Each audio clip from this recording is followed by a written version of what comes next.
All right, boys, we are back today and we're working on our Yamaha Zuma. It is time to completely redo this scooter. We are going with a fresh build. We're going disc brake swap, and we got a ton of parts over here to show you guys on what we're doing today. All right, as you know, we had the Plini Evo kit on there. We weren't too happy with that kit. We already showed you guys in another video, but we plan on swapping this thing back over to the Stage 6 Pro MK2 Sport cylinder here, which is the dual ring aluminum cylinder. This is pretty much one of my favorite go-tos for the pre-bugs. And we're doing that today for this thing. And we also have some sweet F15 Malaguti wheels here that we already pulled off the tires for. And as you can tell, this is a rear disc brake. These came from Italy on eBay, and we're getting these dropped off for powder coat because we got a lot of things changing with this bike. We're gonna have a whole different look to this thing, different wheel setup, different brake setup, and engine setup. And we're gonna get it all done and dialed in before we head up for Ferry to Ferry this year up in Seattle and go on the big ride that we do every year. So today we're probably gonna focus more on stripping this bike down and getting it ready, but I'll give you a little glimpse of what we got planned over here. We have a Plini race crankshaft right here, Stage 6 MK2 cylinder. We got some rotors here for the front, and we also have a rotor here for the back because we're going rear disc brake. We got a master for the rear. We're gonna be rerunning the big Stage 6 manifold that we have with the V4 style reeds. So I'm very happy about that because that's my favorite intake manifold, and it was sad that we couldn't run that with our Plini Evo kit. We had to run that bouncy little one. We got some spacers here in case we gotta kind of realign that front wheel when we add in these F15 wheels.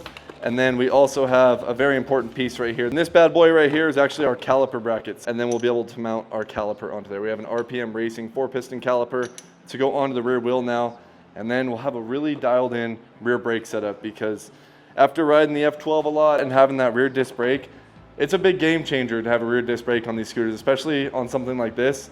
Being a stunt scooter, I'm very excited to feel how that rear disc brake is gonna feel. So got a lot of pieces, and we also have an up gear kit. I'm not 100% sure if we're gonna be running this up gear kit just yet, but it is what we did last time when we did one of these cylinder builds, and it was an absolute ripper.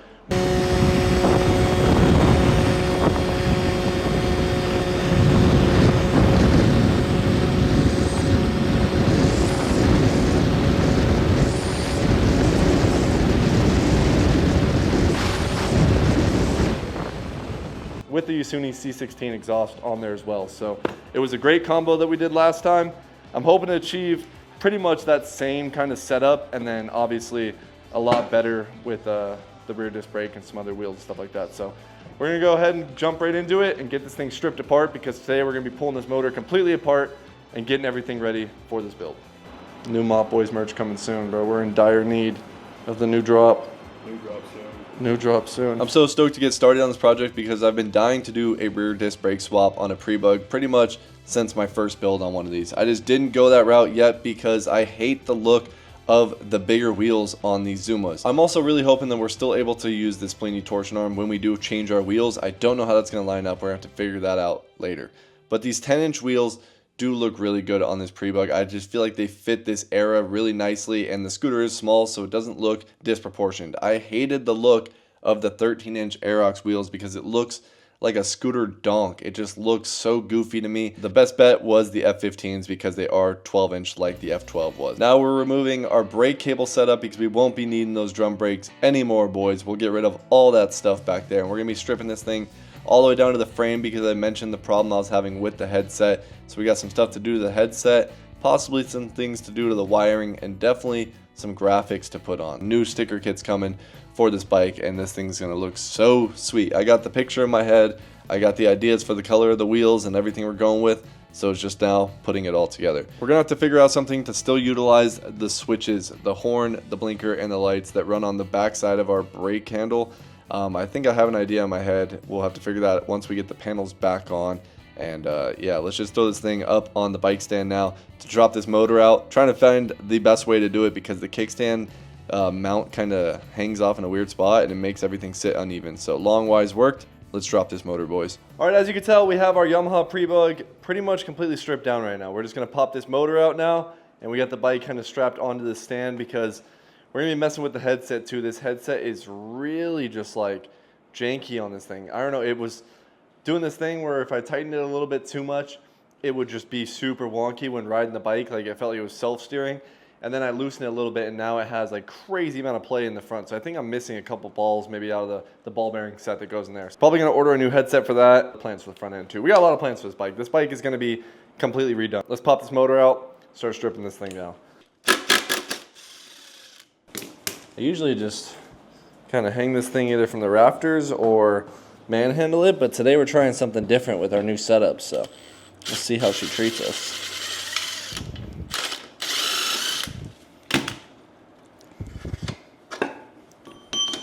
A weird way to grab it, but not a bad setup. Not bad. So we'll take this back wheel off now and then throw this thing up on the workbench.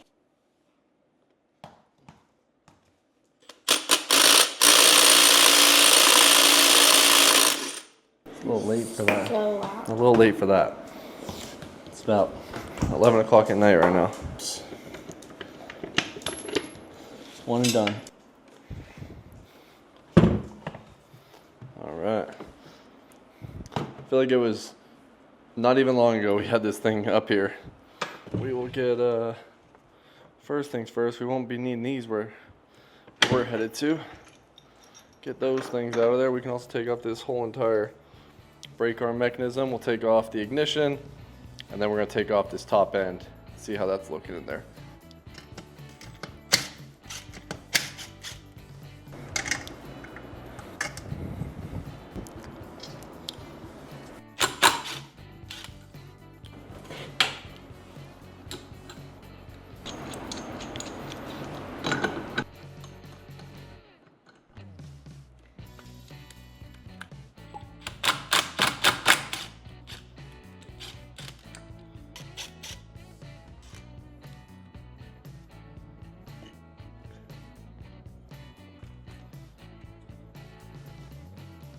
Run out of parts bins. We got too many bikes taken apart right now. Got the GP1 that I stripped down recently, and then we got the runner that still has a million things off of the bike right now.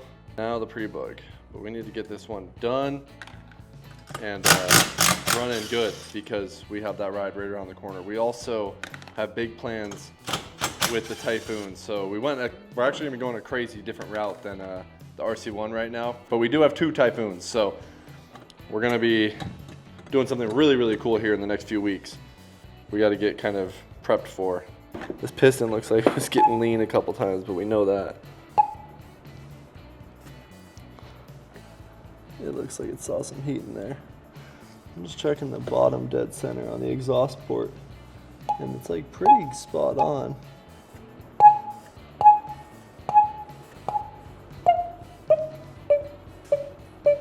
Crazy how much air I feel pushing back out the intake when I do that.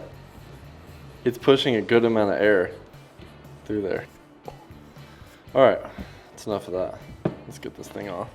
Might have to hit her with a little love. You know we got that Honda Bond on there, so her loose a little bit. Oh, she came pretty free right there. Another good spot at back here on the intake. Yep, she's free already. Not too many miles on this girl. Like that thing got hot, dude. I bet that's from when we did the advanced timing key, because that was the only time I saw it get really hot. With the mini rotor, it didn't get that hot, but that thing was lean.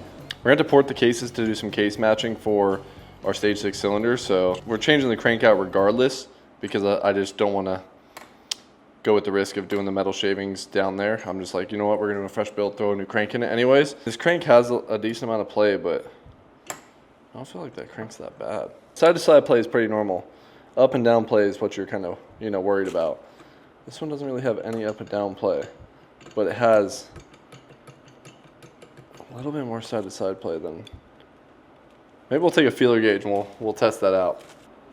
That exhaust port looks like it has like a little lip on it that was catching. Hold on, is that my oil from my finger? Whoa, you see that mark in there? Can you see that? First of all, this jagged corner right here on this port is crazy. I don't know how I didn't feel that really before. But this little mark is pretty, like right here. See that? That right there looks a little interesting though. This port is so jaggedy right here. It's like, wow, it is rough right there. It almost is like sticking out a little bit. This piston off of here. I remember seeing it hit like 4 something at one point when we did the advancement key. It hit like 410, 415. Just to go like a millimeter more. There you go. Now let's feel this crank. Okay. Slide all the way over to one side and just see. Oh, that's actually pretty tight. I mean, it's definitely still has a little play, but with that feeler gauge in there, it's about yeah, it's about the same. See, it's pretty tight now. Doesn't really play. That feeler gauge. Honestly, it just feels way worse than it really is. I thought it was toasted. The other one's like a tighter fit. This one kind of still has some play in there, but it's really not that bad. In other news though, we're gonna be stripping off all this, and last time we had to cut this piece off, and this one right here unbolts.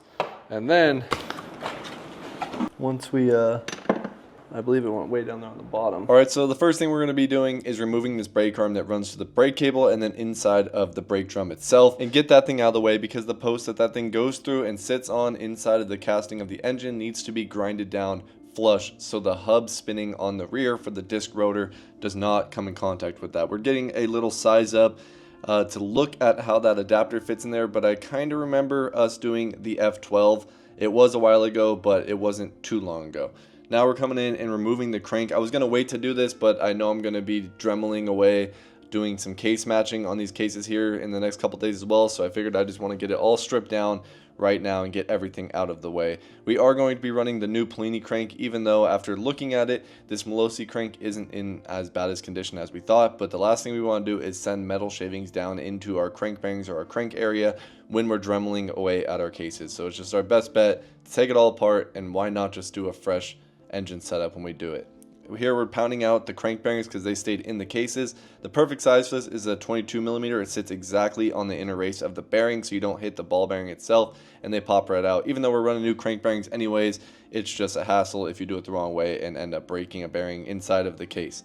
So now we're working on the front wheel off our F15 wheels that we got from Italy, and of course the brake rotor bolts are completely seized and rusted and of course stripped. Everything I ever buy from overseas, I notice that there's always a brake disc on the wheel still, and it's 99% of the time it's stripped. So here we are cutting a groove into it to use a big flathead. We heated up the wheel with a torch and then a vice grip. We're just showing you here how it came out. And these bolts were super long. We couldn't weld to it even though this metal was magnetic. I don't know what these rotor bolts were, but it would not weld to it. We tried to weld a nut to it, and then we tried drilling them out, but I didn't want to accidentally catch a thread if we were going to a bigger bit because the drilling wasn't working. It doesn't matter. We ended up making it work, and we got them off. And now it is time to drop these wheels off at the powder coat shop so we can pick them up hopefully by the end of this video. If not, you'll see it in the next video on the color.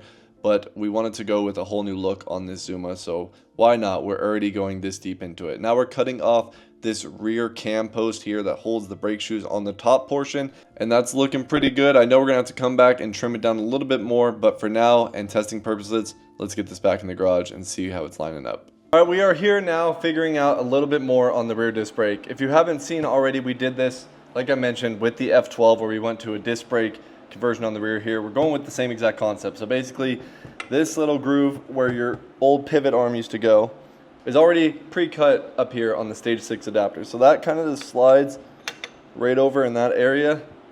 And then from there, you have to line it up on where to drill, and then you drill it in, and you would have basically threaded bolts holding it in the casing there. What we're gonna do right now is we're gonna bolt up one of our rotors to the hub. The only difference is, if you look right here, this one is a flat mounted one. It doesn't have any recessed areas like this one does. So with that being said, I want this one on the rear, and that is because you want the bolts sitting super flush on the rear one, because we had a little bit of an issue with the Malaguti one on fitment wise, that once we put the hub on, there wasn't much really room at all between here, and it was very close with the bolts. It would be our best bet to run this one right here on the rear because of that recessed ability. We'll find some hardware. I ordered some rotor bolts because I wanted to get all matching ones and just get brand new ones. So I don't have any right now. The ones that were on the wheel, you saw we had to literally cut apart and just to get them off. So these ones are non-usable ever again. They're absolutely clapped out. So, but we might be able to use them to mount it up though. Nope. Wait a second. Okay.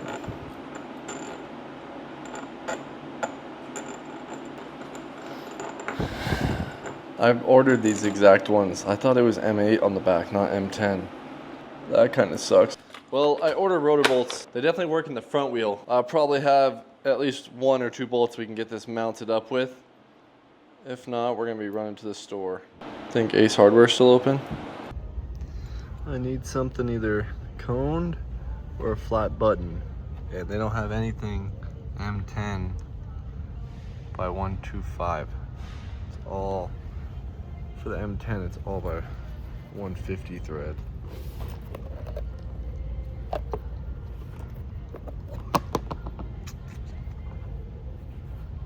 The only one I can find with 125 is this. But it sticks out way too much, obviously, for the inside of our hub. That would not work. We gotta find something, boys. All right, we just got back from the hardware store, and with this Minarelli hub right here, this is what you need pretty much to do the disc brake swap. This is probably one of the most important pieces. If you look up like Minarelli disc brake hub, this is what you would find online. The only thing is that the side where the wheel bolts up to would be this side. It's M10 by 1.5. But the other side where the disc brake bolts up is actually fine thread. It's not the 1.5, it's 1.25. So that made it very complicated because it's not a common size. Here, apparently, that the store had no M10 125 pitch bolts at all. So we're kind of screwed on that part. I found some bolts in my toolbox that'll temporarily hold it, but we need button head ones on this side, most importantly, because this is the side that kind of butts up against the case, and there's not much clearance on that side. So we need the proper M10 hardware for that, but we do have the ones for our wheels now. But we want to figure out more on this setup here. So temporarily, I'm going to use these bolts to hold our rotor in place. I don't even think it'll spin. We'll have to see once we get it mounted on there. And then we're going to figure out exactly where we're going to be mounting up our actual caliper mount right here. That's what we want to figure out today. Yeah, I think those are going to be way too long. It might just work for testing purposes. So we have to run that washer back there. This washer. It's hitting on the inside of there against the rotor. Let's get an idea of what we're working with here. We definitely don't have much room to shim this thing out. Those posts are going to have to come down. We're going to have to grind away either more of the block. All right, as I mentioned, we did this before on the F12. I'm literally watching my old video on the F12 right now, and I realized I trimmed away way more than I remember actually doing. But that's the good part about recording these videos like that, because now we will see right here how much we actually had to trim away on the engine case, and it makes way more sense now. Look at that. Around this whole entire thing, getting about a millimeter off in diameter because All this down, and we had to Dremel this post way further down. Even the diameter of this had to be cut away. And that was because the diameter of that was nicking on the inside of these little posts right here. So I'm gonna take this rotor back off and just put this hub on and get a look at that to make sure it's not different on the horizontal versus the vertical engine one. Yeah, now that I just watched that video back, I was like, oh yeah, I do remember trimming all that stuff away. It's been a while. We're definitely gonna have to trim away at the posts, and if we want to bolt this caliper mount in, we're definitely gonna have to trim away at that step too. This thing. That's hitting too. All right, we just got done hacking away a little bit more at our engine case, and kind of just took away a little bit more material to make this area cleaner. So did a little bit better job than what I saw in that F12 video on how it looked. But this time we used the angle grinder. That's why we used the flap disc instead of sitting there with the Dremel. And took down the post. This one was like the cam post here. that held on the front of the brake shoe, and this was the one that actually pivoted. Now this one goes all the way deep inside of your engine case. You'll see like behind, I think it's even behind a bearing, that piece is. Like I said, you can remove that and go all the way through your gearbox, but then you have to like TIG weld it closed. You have to seal that somehow. So this is the easier route. That's what we're going with. Now for our hub and disc rotor setup, I stole these hardware bolts right here off of the front end of our prebug.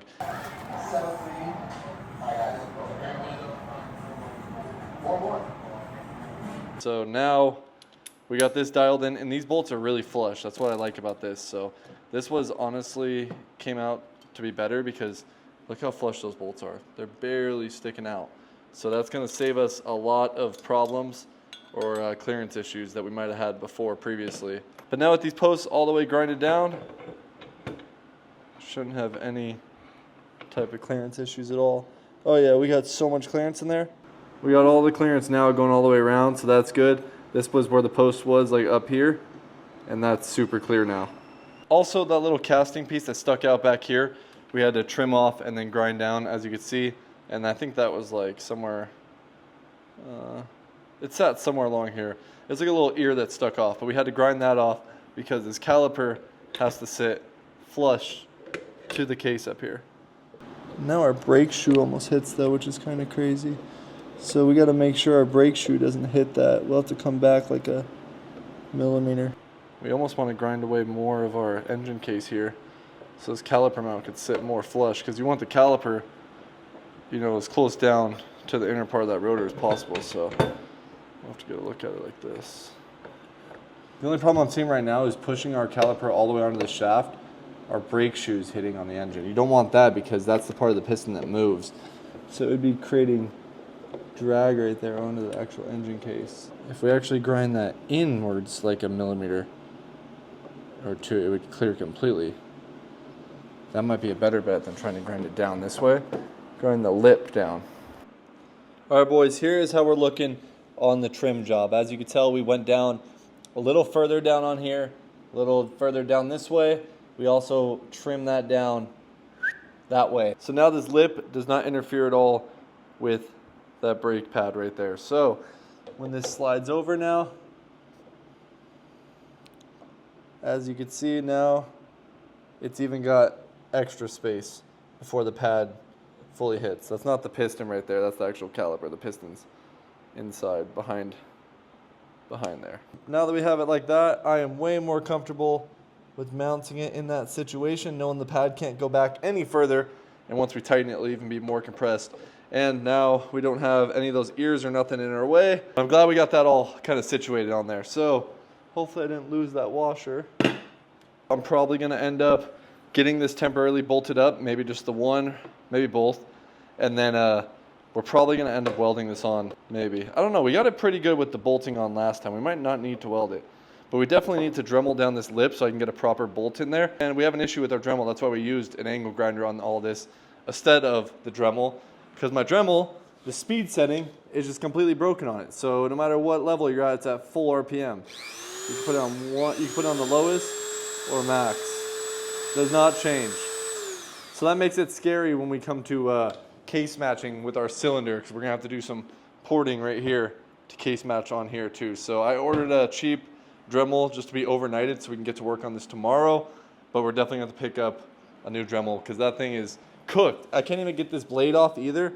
This locking mechanism is like super crunchy.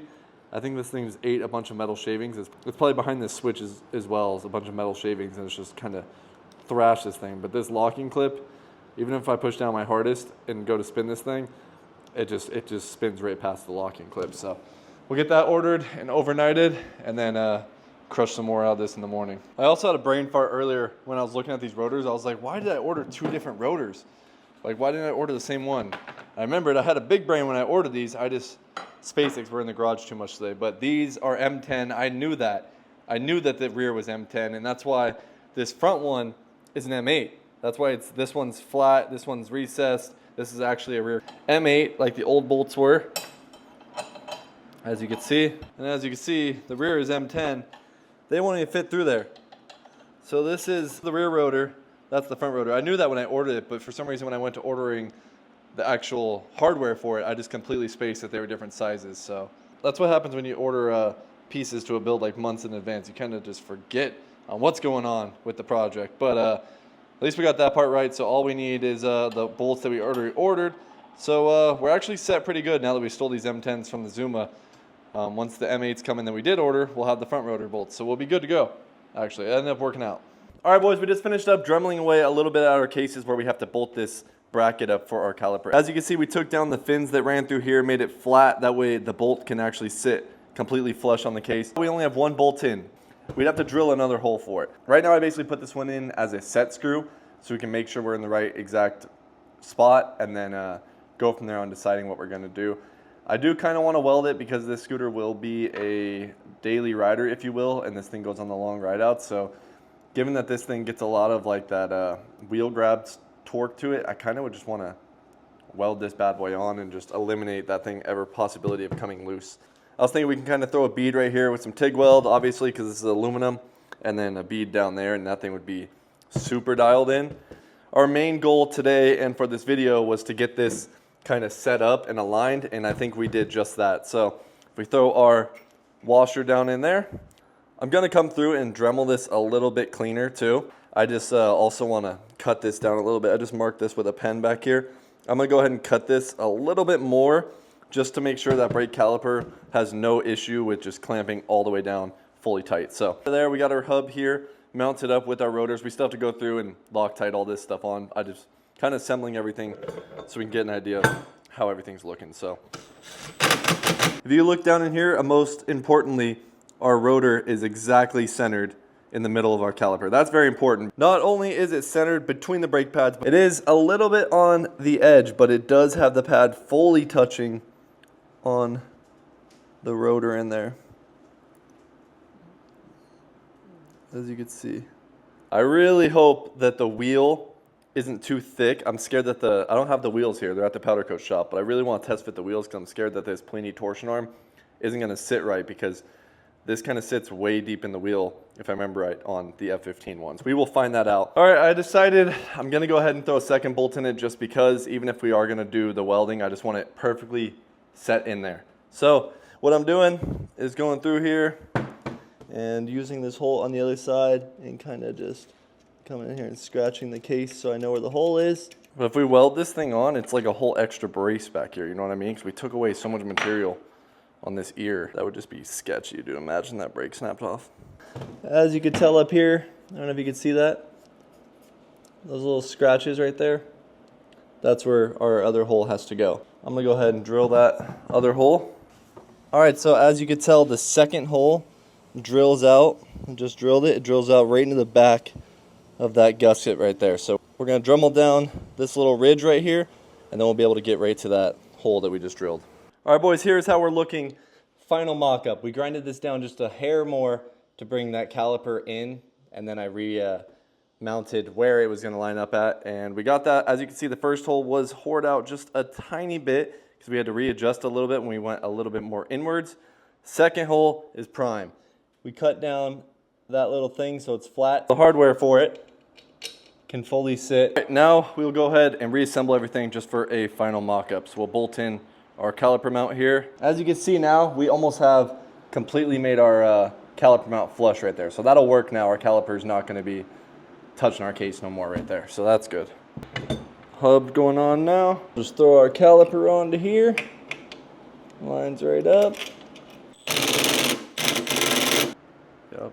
You'd see now we have space between where we grinded that case down and our caliper. It's no longer hitting on the case no more. It has probably like a millimeter of room, but that's fine. That's fully bolted down on the caliper. Perfectly centered between the pads right there. And now that you can see that we kind of swung our caliper mount in when we grind it, we actually have even more than a full coverage. Full coverage now of our brake pad on our rotor. So everything is honestly perfect now for this setup. One thing I am a little concerned about is this bleed screw right here. I can't remember if that's how it was on the F12, but it's pointed in towards the wheel. I'm hoping that the wheel mounting has like a concave right there, which I think it does. This might be something we have to consider changing to like the banjo style bleeder where it's on the banjo fitting rather than right here. We'll see once we get our wheels back in powder coat how that's mounting up. But right now we have a rear disc setup on our vertical Minarelli. So I am so stoked to get this finished up. But that is a rear disc swap for a vertical Minarelli engine. This thing looks so sick now. That is going to do it for this video, boys. Make sure you like, subscribe, and I'll see you guys in the next video.